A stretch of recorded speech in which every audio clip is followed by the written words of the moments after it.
regulation needed to enforce a ban on engineered stone is being considered by Safe Work Australia. It follows a meeting of workplace health and safety ministers who want to see the material prohibited over its contribution to the deadly disease silicosis. Joining me live now is Labor MP and Dr Michelle Ananda-Rajah. Thanks very much for your time. So at this stage it's being pushed off 6 months of consideration. Are you disappointed the minister federally wasn't a bit more urgent on this? No, not at all, Tom. Look, silicosis is a really serious disease. It is a preventable disease and it's due to primitive workplace practices. Now, as a doctor, this is a disease that I only read about in medical textbooks. And I thought it was really a historical footnote associated with poor mining practices in years gone by. And so really to see this resurgence of this disease affecting particularly Australians of working age is absolutely devastating. So I think what was achieved yesterday with the federal and state ministers in concert is actually a really positive step, because reading between the lines, they're clearly moving towards a ban of this engineered stone product, and I think it's long overdue. How did it happen? I mean, you mentioned you thought this was one consigned to the textbooks or really poor construction practices, because you can, of course, get it just from concrete and tunnelling and so on.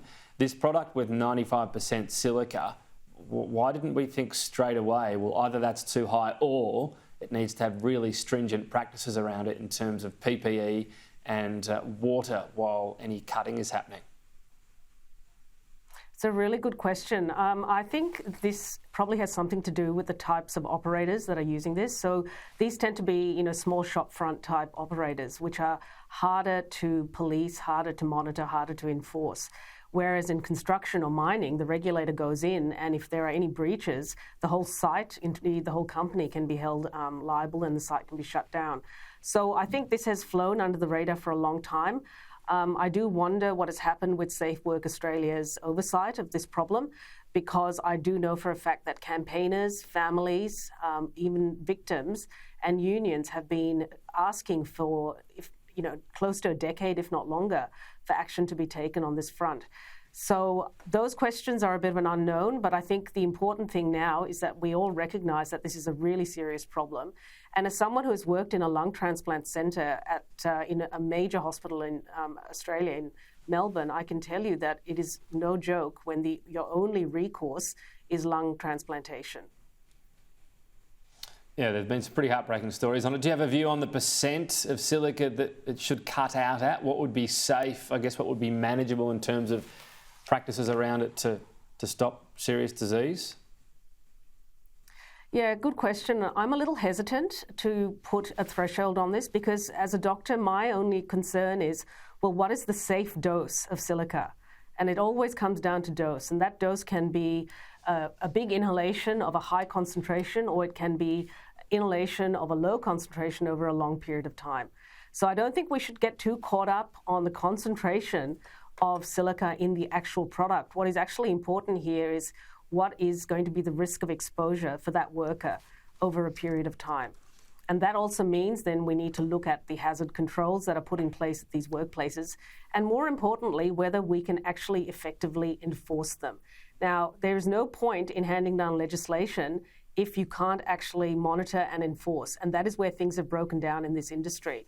So we need to be able to be confident that we can enforce. If we can't be confident, and that is how I see things right now, then the only move is to enforce a outright ban, and that is something that is now being considered. Yeah, okay. So the union, just finally and briefly, is saying total ban from middle of next year if the government doesn't sort this out. Is that a fair enough approach to take? I don't think it's unreasonable, actually. I mean, the unions are there to advocate for their workers, and these workers have fallen through the cracks. It's too late for over 100,000 workers already who have developed silicosis. It's an irreversible condition. And so the unions are stepping up and really pushing hard to see this banned. Now, it falls to us as governments, both subnational and Commonwealth, to make sure this happens. And I think that's where we're moving towards. Would I like to see 6 months reduced? Of course I would. But it's now, the ball is in Safe Work Australia's court to come up with a credible solution to preventing this from ever happening again. It shouldn't be happening in 2023. It's completely preventable. Dr Michelle Ananda-Rajah, thanks for your time. Pleasure. Thanks, Tom.